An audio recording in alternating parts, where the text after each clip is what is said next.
Minuit chrétien, c'est l'heure solennelle où l'homme-dieu descendit jusqu'à nous.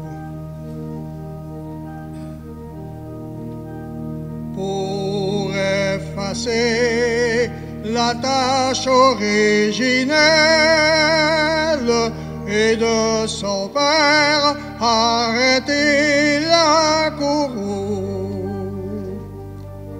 Le monde entier tressaille d'espérance à cette nuit qui lui donne un sauveur. Peuple à genoux, attends ta délivrance. Noël, Noël, voici le Rédempteur. Noël, Noël, voici le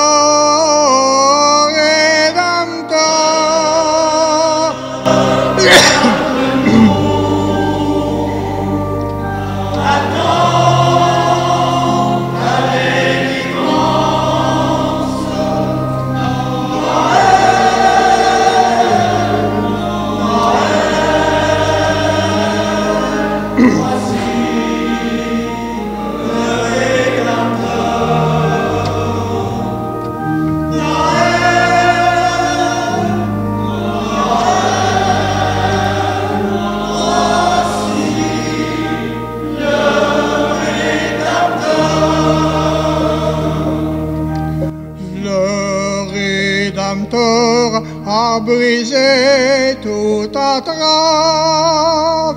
la terre est libre et le ciel est ouvert.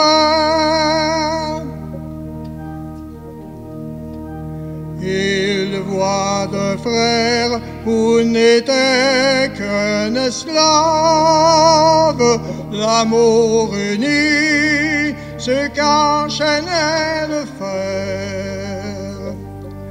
qui lui dira: notre reconnaissance, c'est pour nous tous qu'il naît, qu'il souffre et meurt. Peuple debout, chante ta délivrance. Noël, Noël, chantons le Rédempteur. Noël, Noël, chantons le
Bonsoir tout le monde. Bienvenue à cette célébration, cette messe de minuit. Nous sommes rassemblés au nom du Père et du Fils et du Saint-Esprit. Amen. Que la lumière du Fils de Dieu vous illumine et que le Seigneur soit toujours avec vous. L'enfant qui nous rassemble, celui dont on célèbre la naissance aujourd'hui, a changé la face de la terre à cause de l'amour qu'il avait pour nous, de l'amour qu'il avait principalement pour les plus démunis, les plus pauvres. Son regard plein d'amour et de miséricorde a changé la vie de plusieurs personnes. Ce soir, nous allons célébrer cette Eucharistie pour les intentions suivantes. Pour Fernande et Marcel Pailleur, pour Janine Giguère, Fleurette Roy, Léo Bernier, Jeanne d'Arc Carignan, la famille des défunts des familles de Napoléon Bilodeau, Jean-Louis Royer, Gisèle Baillargeon, pour les défunts de la famille Sévigné, pour Laurent Terrien, pour Guillaume No, pour Cyriaco Petrillo, pour Lucille et Jean-Marc Dubois, pour Rose Hilda et Albert Lacasse, et enfin pour Omer et Mariette Auger. Nous allons porter toutes ces personnes dans nos intentions de prière ce soir. En cette nuit très sainte, nous accueillons Dieu non seulement dans la crèche ici à l'Église, non seulement dans la crèche que nous avons peut-être sous notre sapin, mais nous allons l'accueillir aussi dans la crèche de notre cœur. Disposons-nous à l'accueillir intérieurement, invoquons sa miséricorde, sa tendresse. Seigneur Jésus, tu sais naître et grandir dans l'allégresse de nos cœurs, prends pitié de nous. Ô Christ, tu viens dans notre nuit pourvue pour que nous devenions ton peuple ardent à faire le bien, prends pitié de nous. Seigneur, ta venue dans notre monde est une grande joie pour tout le peuple, prends pitié de nous. Que le Dieu de la paix fasse resplendir en nous sa lumière, qu'il pardonne nos péchés et nous conduise à la joie éternelle.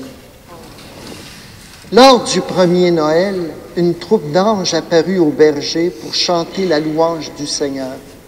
En cette nuit où la gloire de Dieu nous enveloppe de sa lumière, unissons-nous à eux en chantant.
Prions le Seigneur.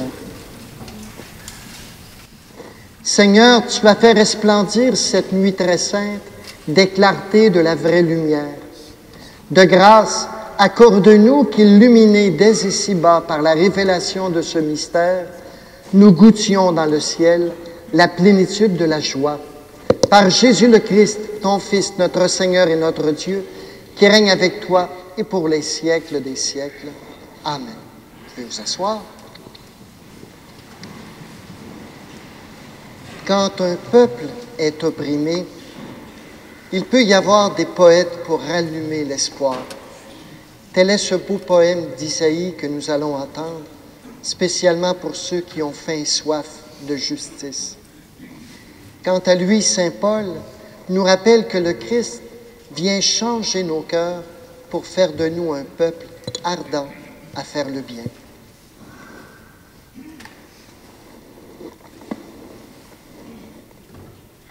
Lecture du livre du prophète Isaïe.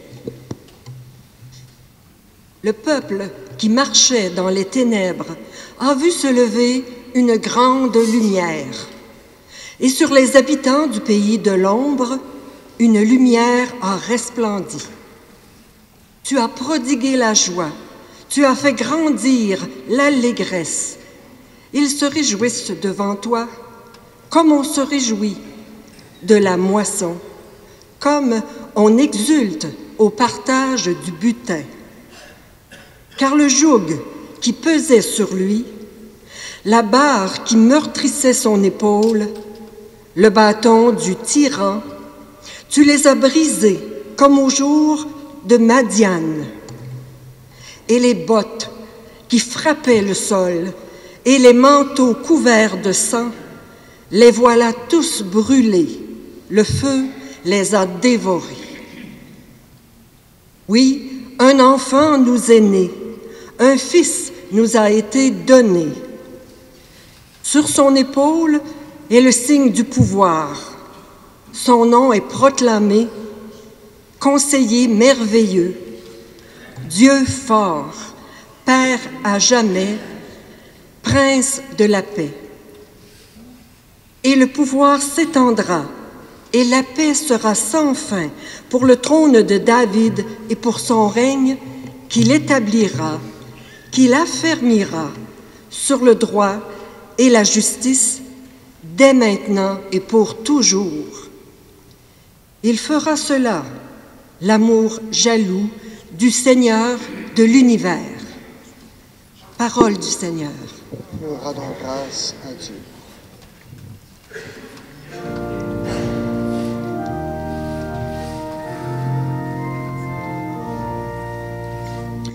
Dans le silence de la nuit, un sauveur pour nous vient de naître. Quoique dans un sombre réduit, vous ne pouvez le méconnaître.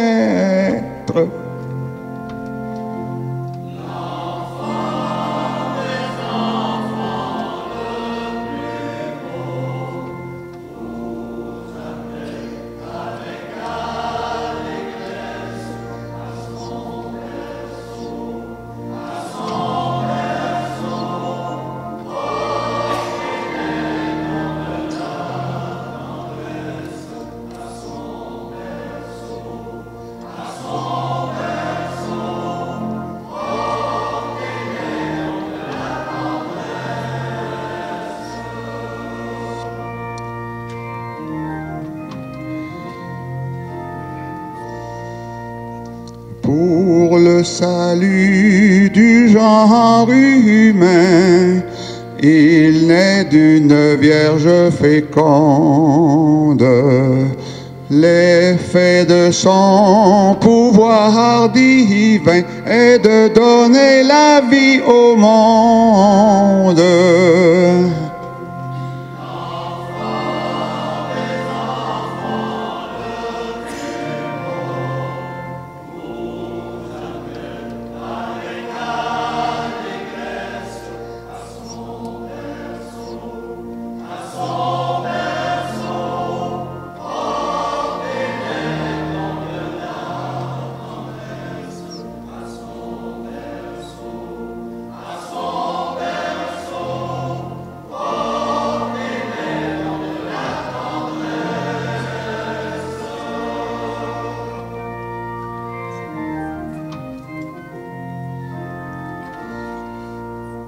Ce Dieu si plein de majesté, environné de milliers d'anges, prend notre faible humanité et couché dans de pauvres langes.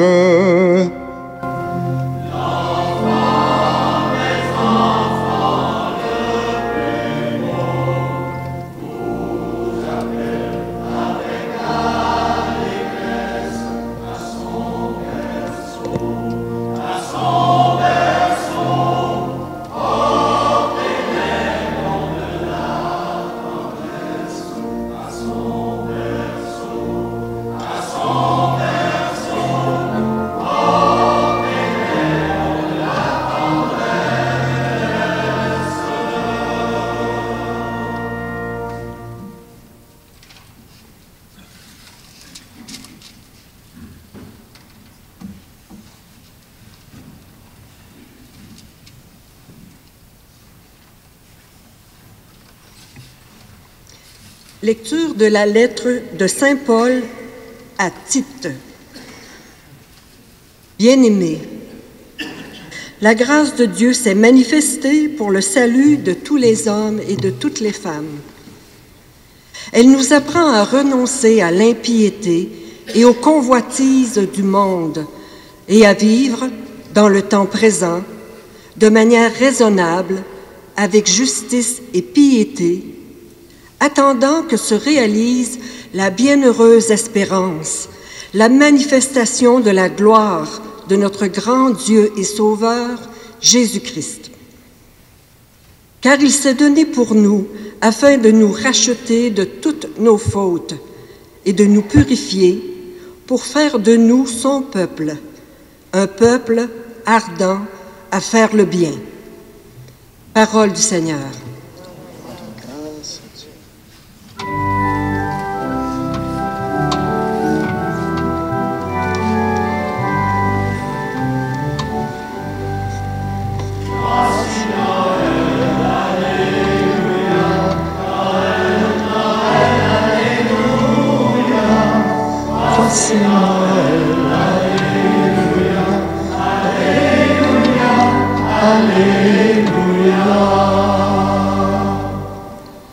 Je vous annonce une grande joie. Aujourd'hui vous est né un Sauveur qui est le Christ, le Seigneur. Voici Noël, Alléluia, Noël, Noël, Alléluia. Voici Noël, Alléluia, Alléluia, Alléluia. Le Seigneur soit avec vous. Annonce de la bonne nouvelle de Jésus le Christ selon saint Luc.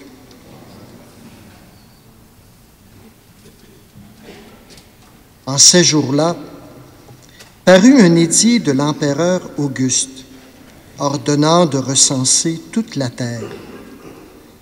Ce premier recensement eut lieu lorsque Quirinius était gouverneur en Syrie. Et tous allaient se faire recenser, chacun dans sa ville d'origine. Joseph, lui aussi, monta de Galilée depuis la ville de Nazareth vers la Judée jusqu'à la ville de David appelée Bethléem. Il était en effet de la maison et de la lignée de David. Il venait se faire recenser avec Marie, qui lui avait été accordée en mariage et qui était enceinte. Or, pendant qu'ils étaient là, le temps où elle devait enfanter fut accompli. Et elle mit au monde son fils premier-né. Elle l'emmaillota, le coucha dans une mangeoire, car il n'y avait pas de place pour eux dans la salle commune. Dans la même région, il y avait des bergers qui vivaient dehors et passaient la nuit dans les champs pour garder leurs troupeaux. L'ange du Seigneur se présenta devant eux, et la gloire du Seigneur les enveloppa de sa lumière. Ils furent saisis d'une grande crainte. Alors l'ange leur dit, « Ne craignez pas, car voici que je vous annonce une bonne nouvelle qui sera une grande joie pour tout le peuple. Aujourd'hui, dans la ville de David, vous est né un Sauveur qui est le Christ, le Seigneur. Et voici le signe qui vous est donné. Vous trouverez un nouveau-né emmailloté et couché dans une mangeoire. » Et soudain, il y eut avec l'ange une troupe céleste innombrable qui louait Dieu en disant « Gloire à Dieu au plus haut des cieux et paix sur la terre aux hommes qu'il aime. »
Acclamons la parole de Dieu.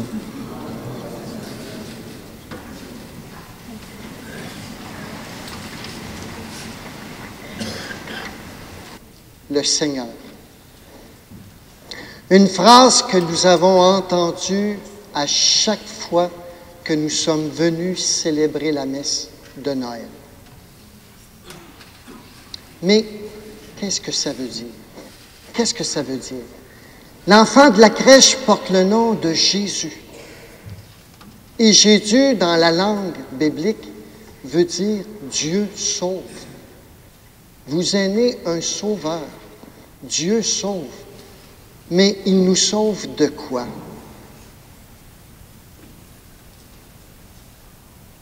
De quoi avons-nous besoin d'être sauvés? Je ne sais pas si vous avez déjà pris le temps de réfléchir à ça. Une personne qui n'a pas besoin d'être sauvée n'a pas besoin du Christ. Une personne qui n'a pas peur de la mort, une personne qui a aucun problème avec la maladie, avec ses problèmes personnels, avec sa culpabilité, n'a pas besoin d'un sauveur. Dieu sauve. Pour essayer de nous aider à comprendre, si vous voulez, on va se tourner vers l'étable.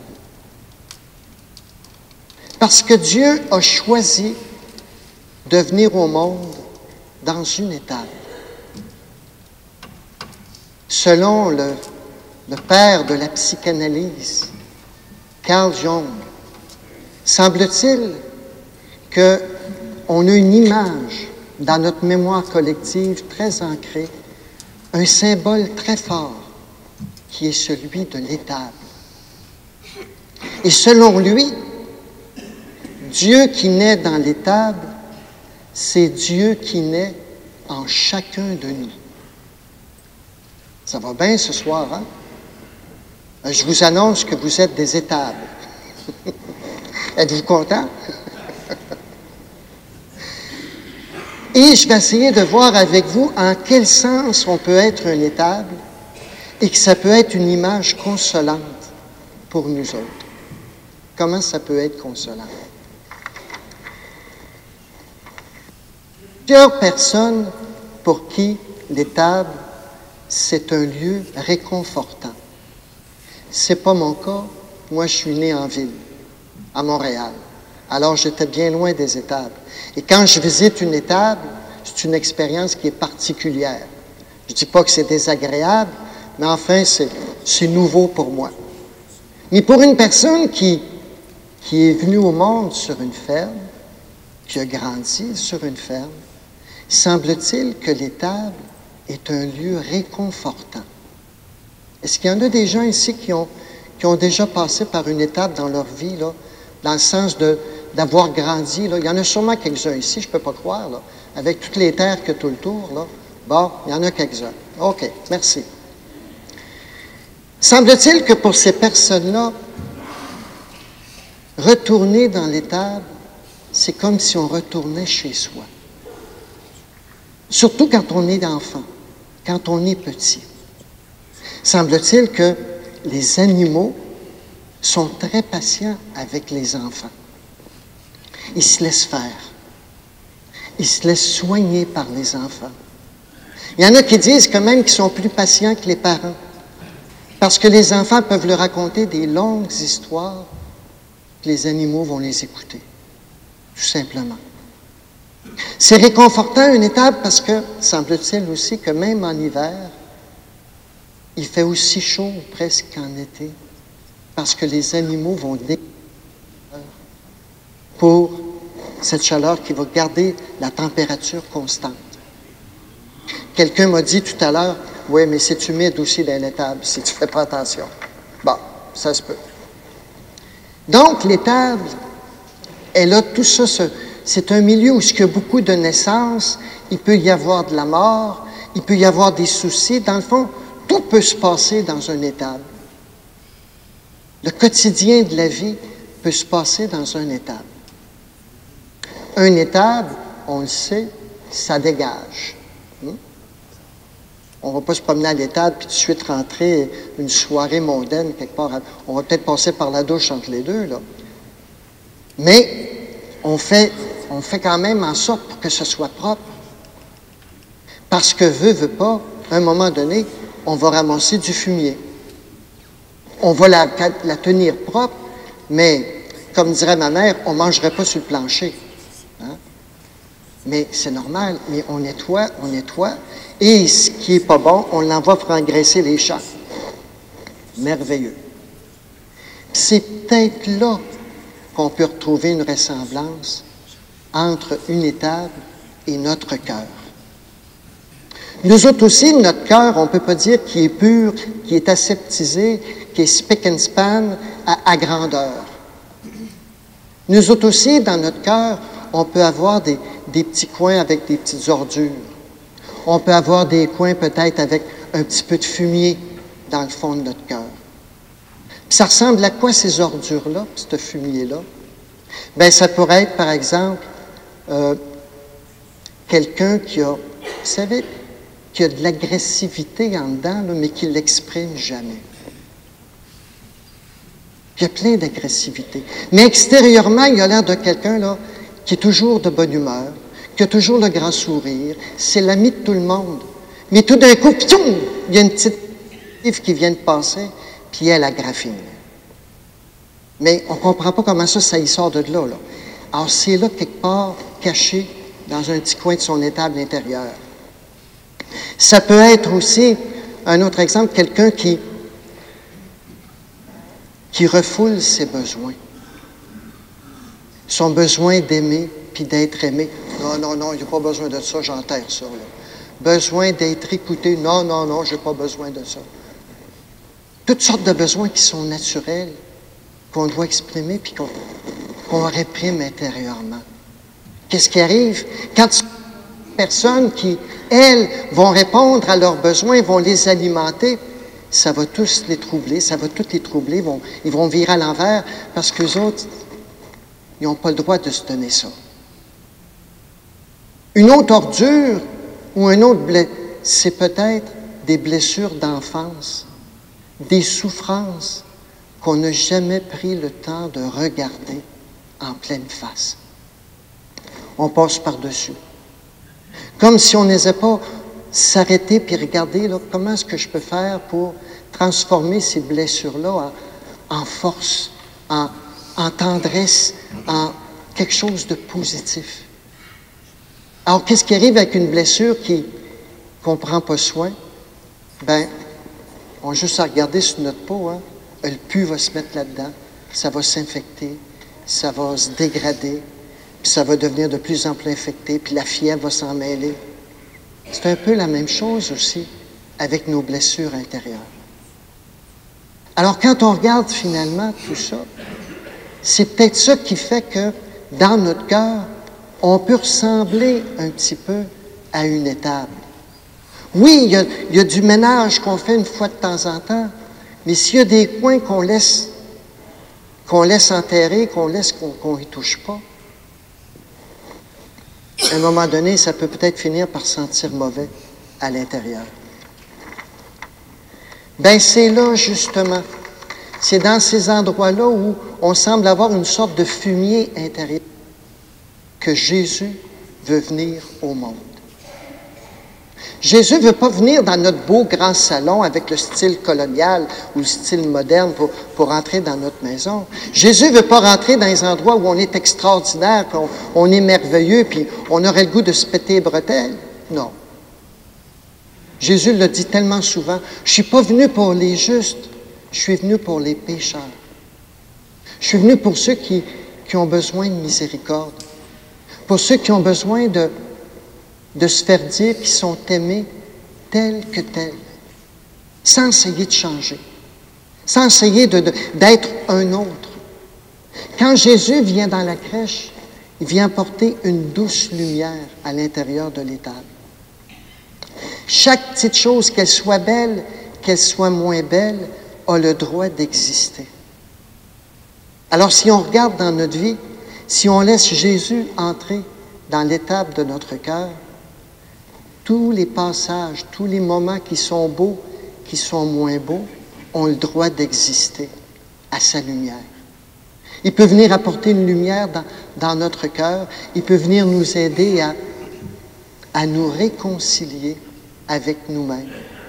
Et peut-être à accepter beaucoup plus facilement les personnes qui ont aussi, entre guillemets, du fumier dans le cœur, qui ont des difficultés, qui sont tellement différentes, qui sont difficiles à aimer. Quand je sais que le Seigneur m'aime tel que je suis, qu'il n'essaie pas de me changer, alors c'est beaucoup plus facile de laisser sa grâce me transfigurer. C'est peut-être là que toutes ces petites affaires-là, ces petites grenailles-là, ces ordures que j'osais jamais regarder, que j'aurais voulu tirer d'un sac à vidange puis que ça traîne, bien, que tous ces petits événements-là ou ces gros événements-là peuvent trouver un sens dans ma vie, peuvent devenir quelque chose de signifiant et dire, bien, grâce à ça, je suis rendu ce que je suis aujourd'hui. Grâce à ça. Alors, si vous voulez, à l'occasion de la fête de Noël, laissons l'enfant de la crèche venir éclairer, venir mettre dans notre cœur cette douce lumière pour qu'on puisse se réconcilier avec nous-mêmes, pour qu'on puisse se réconcilier les uns avec les autres, puis qu'on puisse célébrer ensemble la fête de Noël. Amen.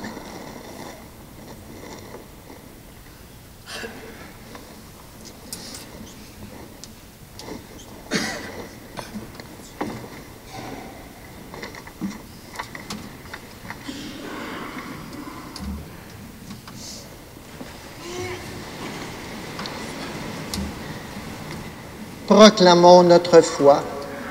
Je crois en Dieu, le Père Tout-Puissant, Créateur du ciel et de la terre, et en Jésus-Christ, son Fils unique, notre Seigneur, qui a été conçu du Saint-Esprit, est né de la Vierge Marie, a souffert sous Ponce Pilate, a été crucifié, est mort et a été enseveli, est descendu aux enfers, le troisième jour est ressuscité d'entre les morts, est monté aux cieux, est assis à la droite de Dieu, le Père Tout-Puissant, d'où il viendra juger les vivants et les morts. Je crois en l'Esprit Saint, à la Sainte Église catholique, à la communion des saints, à la rémission des péchés, à la résurrection de la chair, à la vie éternelle. Amen. Dieu notre Père envoie son Fils au milieu de nous pour faire de nous son peuple, un peuple ardent à faire le bien. Prions-le de nous aider à passer de nos ténèbres à son admirable lumière. Et après chacune des intentions, nous répondrons « Ô Père, enveloppe-nous de ta lumière. » Nous te prions, Dieu notre Père, pour les peuples qui se font la guerre. Que la naissance de ton Fils, Prince de la paix, touche leur cœur et affermisse le droit et la justice. Ô Père, enveloppe-nous de ta lumière. Nous te prions, Dieu notre Père, pour les hommes et les femmes qui marchent dans les ténèbres. Qu'ils découvrent la joie que procure la lumière de ton Fils. Ô Père, enveloppe-nous de ta lumière. Nous te prions, Dieu notre Père, pour les personnes qui vivent sans espoir. Mets sur leur chemin des témoins de la bienheureuse espérance que suscite la naissance de ton Fils. Ô Père, enveloppe-nous de ta lumière. Nous te prions, Dieu notre Père, pour nous tous, que tu as rassemblés pour célébrer Noël. Ouvre nos cœurs à l'accueil de la bonne nouvelle de la naissance du Sauveur dans la joie et la foi. Ô Père, enveloppe-nous de ta lumière. Dieu notre Père, en cette nuit très sainte, ton Fils naît en notre monde pour faire jaillir ta lumière et ta paix. Entends notre prière et permets que nous soyons toujours pour nos sœurs et frères des témoins de son amour et de sa présence. Nous te le demandons par Jésus notre Sauveur, qui est le Christ Seigneur pour les siècles des siècles. Amen. Vous pouvez vous asseoir et nous allons maintenant recueillir vos offrandes.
Prions ensemble au moment d'offrir le sacrifice de toute l'Église.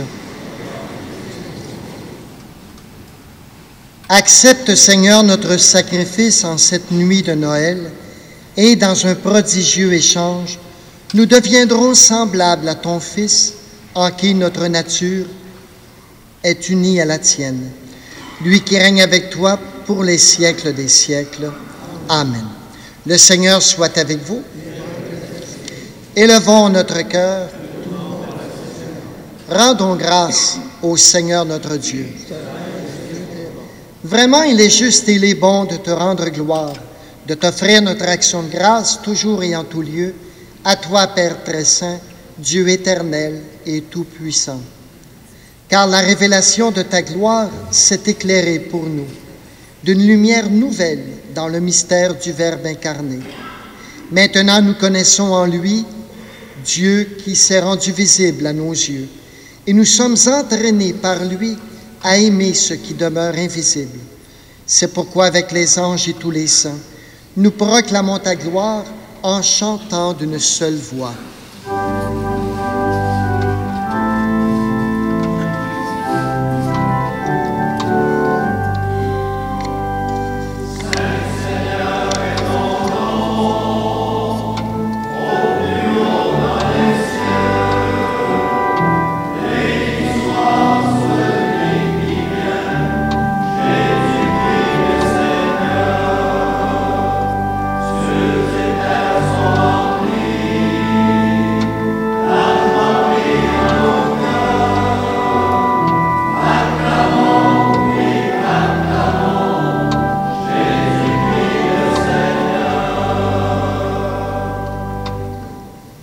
Oui, Dieu, tu es saint, tu es bon pour nous, tu es bon pour tous les humains. Nous te disons merci et nous voulons surtout te rendre grâce à cause de Jésus, ton Fils. Il est venu chez les humains qui se détournent de toi et n'arrivent pas à s'entendre. Par l'Esprit Saint, il ouvre nos yeux et nos oreilles, il change notre cœur. Alors nous arrivons à nous aimer et nous reconnaissons que tu es notre Père et que nous sommes tes enfants. C'est lui, Jésus le Christ, qui nous rassemble maintenant autour de cette table où nous apportons notre offrande. Sanctifie, Père très bon, ce pain et ce vin. Ils deviendront pour nous le corps et le sang de Jésus, ton Fils, qui nous dit de faire à notre tour ce qu'il a fait lui-même la veille de sa passion. Au cours du dernier repas qu'il partageait avec ses disciples, Jésus prit le pain, il rendit grâce, il le partagea et le donna à ses amis en leur disant « Prenez et mangez-en tous, ceci est mon corps livré pour vous. »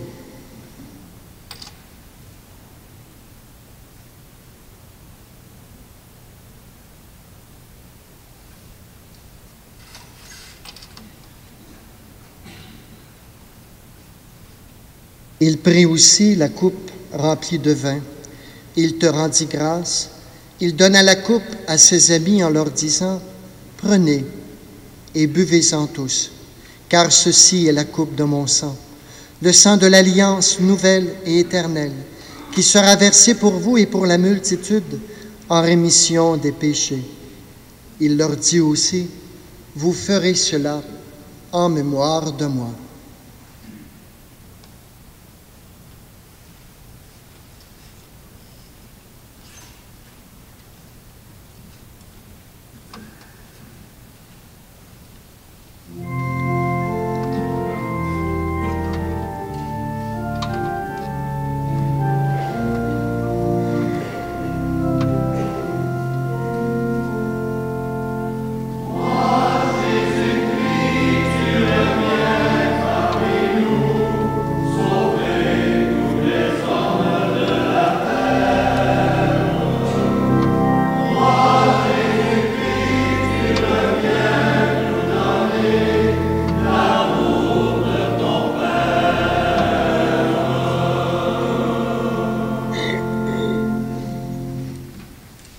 Voilà pourquoi nous sommes ici rassemblés devant toi, Père.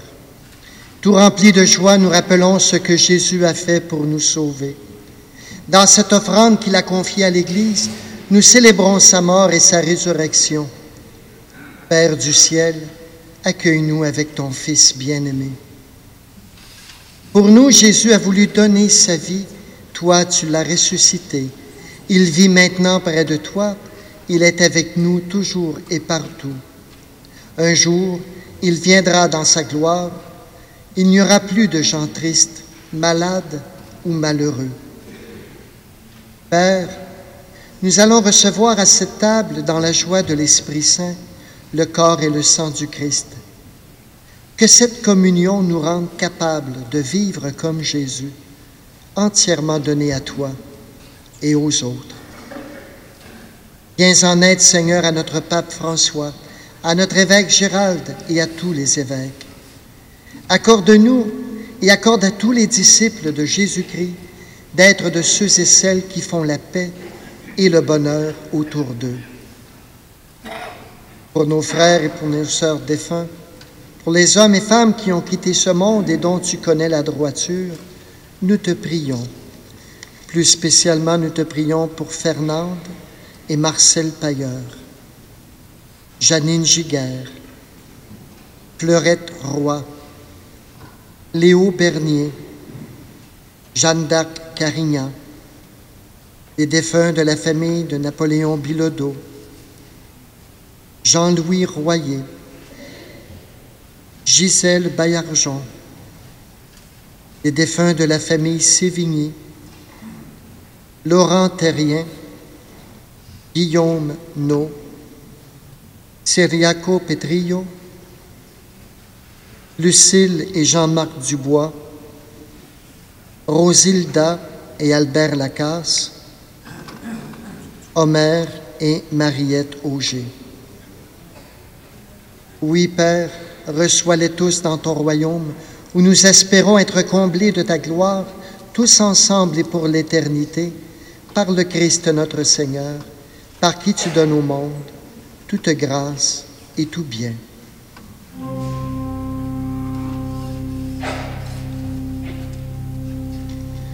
Par lui, avec lui et en lui.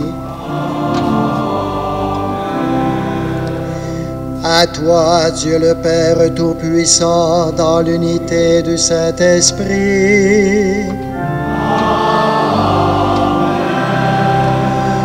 Tout honneur et toute gloire pour les siècles des siècles.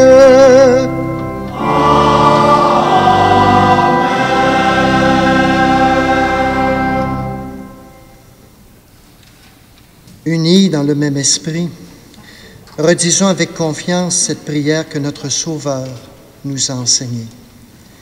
Notre Père, qui es aux cieux, que ton nom soit sanctifié, que ton règne vienne, que ta volonté soit faite sur la terre comme au ciel. Donne-nous aujourd'hui notre pain de ce jour. Pardonne-nous nos offenses, comme nous pardonnons aussi à ceux qui nous ont offensés. Et ne nous laisse pas entrer en tentation, mais délivre-nous du mal. Délivre-nous de tout mal, Seigneur, et donne la paix à notre temps. Par ta miséricorde, libère-nous du péché. Rassure-nous devant les épreuves. En cette vie, nous espérons le bonheur que tu promets et l'avènement de Jésus le Christ, notre Sauveur.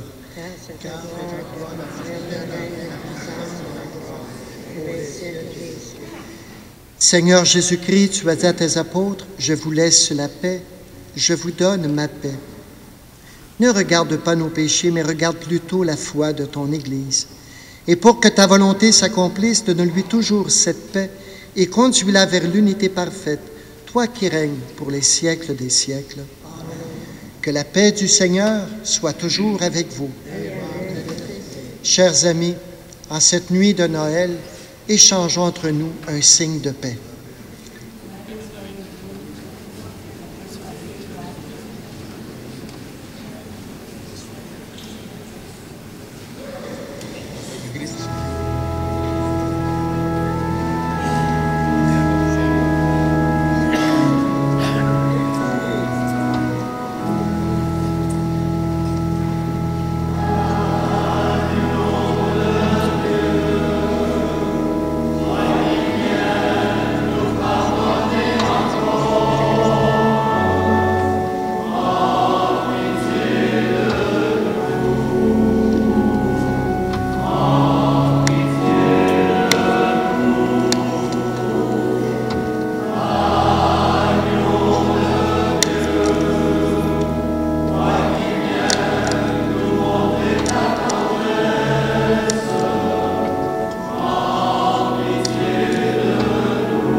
Heureux sommes-nous d'être les invités au repas du Seigneur.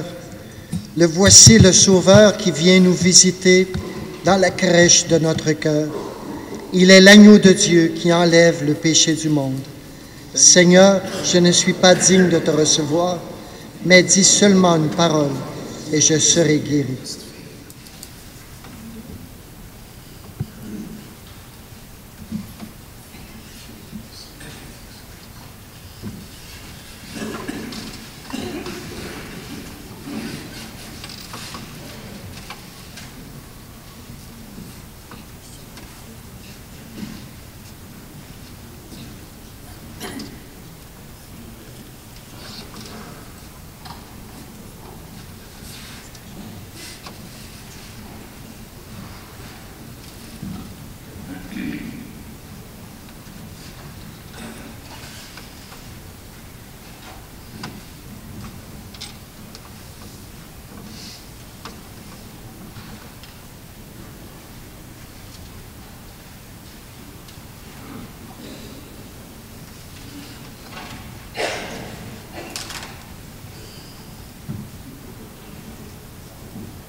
Joyeux de célébrer dans ce mystère la naissance de notre Rédempteur, nous te prions encore, Seigneur notre Dieu. Donne-nous de parvenir, après une vie toujours plus fidèle, jusqu'à la communion glorieuse avec ton Fils bien-aimé, lui qui règne avec toi pour les siècles des siècles. Amen. Quelques avis. Tout d'abord, nous recommandons à vos prières ces personnes qui sont décédées au cours de la récente fin de semaine. Monsieur Samuel Michaud de Plessisville, décédé à l'âge de 37 ans. Ses funérailles auront lieu ici à Saint-Calixte jeudi à 14 heures. Madame France Grégoire, aussi de Plessisville, décédée à l'âge de 55 ans, et ses funérailles seront célébrées ici à Saint-Calixte vendredi à 11 heures.